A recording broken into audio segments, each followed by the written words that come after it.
choi lian hi zairo chunga le lai zo thangit te fa pathumna ni turin kumsang hazgua somthum pania munpui khuwa alo pianga an u naw hi panga anni kumsang hazgua somnga panga RK Zakopanen in nein fa pasari mipa pani le meichia panga anneya tu somnga pariat annei bok ama hi min ngai tlom thenrol kom thiam takle nui he tak ania fatetana in pezo tak ania kaurana pha kang toka in mangmi ani bok apasalian kumsang ni pakwa khan alo boral san toa hetia apasalin aboral san nu po hian tu le fatetana thlamuan pui om tak ani reng ani hunalo her zela kumsang ni som pathum alo her chua meu chuan taksalama in soisel na nein thoha asma natna chuan ataksa atibuai tana damdoin po voi tam tak panpui thin ani hetianga natnain abo buai atang hian thatlam apan hlei thei talova in lama enkul zui reng ni in chel takin atuara anat na tora hian avui ngai lova afate athlamwan zok thin ani pathian tri mi tharau mi tak ani a pathian ne na in pol fo thina amun na khuma tang te hian trong hriat loten atong chiam chiam thin ani chutia in thalhel taka hun kan man holai chuan ahmangai achandam tu bula ni somni pasari thlasom pakhat sangni le som paruk khan min local santa ani he athi chamvoi khatna alo thlen hian atu le fatin kan ngai azuala hringlama kirle to don loma sela kan tumwan duama khian in to le nge kan be sei ani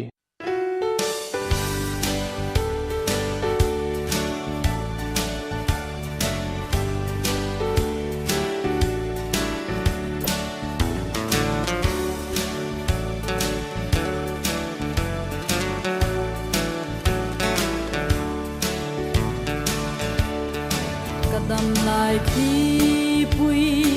aral hunin kalal sandam tu mel chka mu anga ta kalom na chwai lovang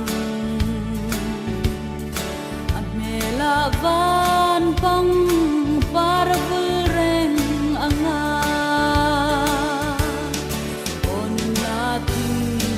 zar nuaya vanangel rual liminan le otita kan la solve ang Israel tang tiang hima chua tu moi thira karuna chuan lung ngai boy na na khen thei sela lan na thi sen zar lung du te khovela hian o kalo chen to anga on na thing zar nuaya vanangel rual liminan ta kan la solve ang Israel tang thiang hima chua kal zelang o Zion fate kan zalen na ram ro pui an nai ta tu na lungai tra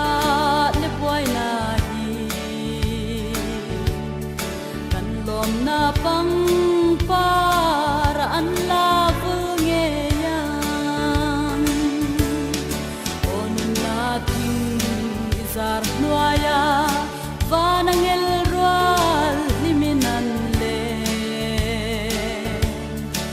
otita kan la solve ang Israel tang thiang hima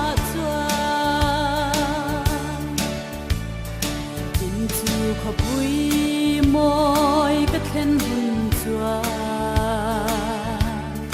cần lên na ram